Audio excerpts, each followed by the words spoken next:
आओ दोस्तों, आज हम सुनते हैं गुलाबी सर्दी की सत्य कहानी। दिवाली के बाद की हल्की गुलाबी सर्दी अपनी दस्तक देने ही वाली थी। तभी सासू माँ के अपने गर्म शॉल स्वेटर अलमारी से आज़ाद होकर आज धूप सेंक रहे थे।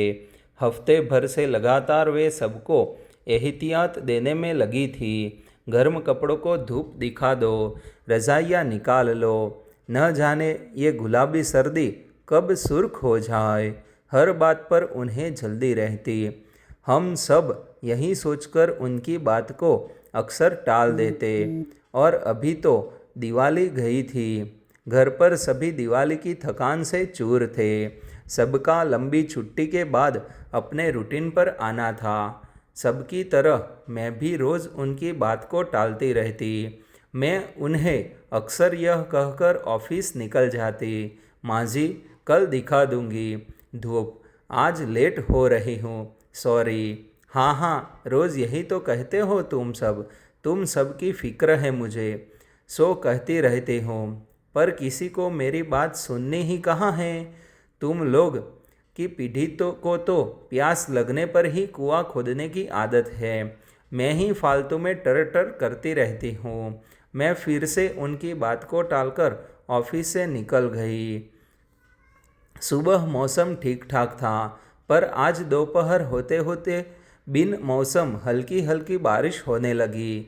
मौसम का मिजाज अचानक से कुछ बदल गया।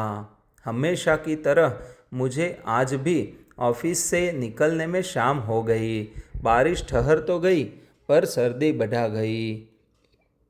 मैं कंपाती हुई स्कूटी लेकर घर को चली ही थी कि मेरा फ़ोन गनगनाया।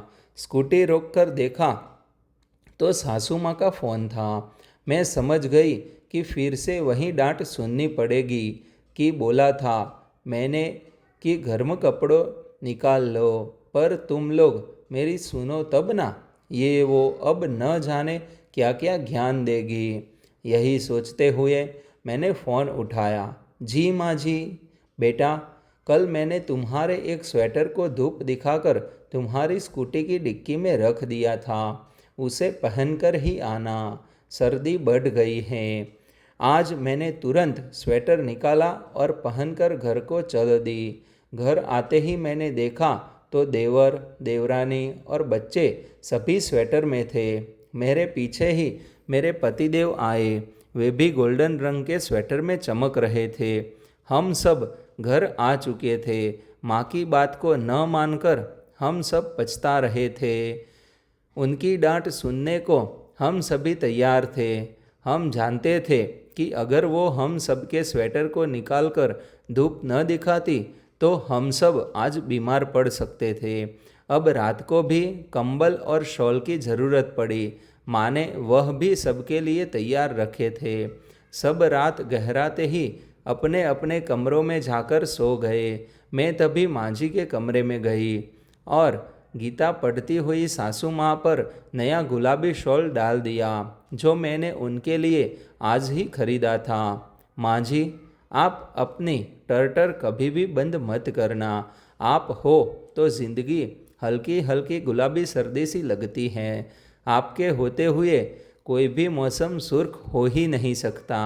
यह कहते हुए मैं कसकर उनके गले लग गई।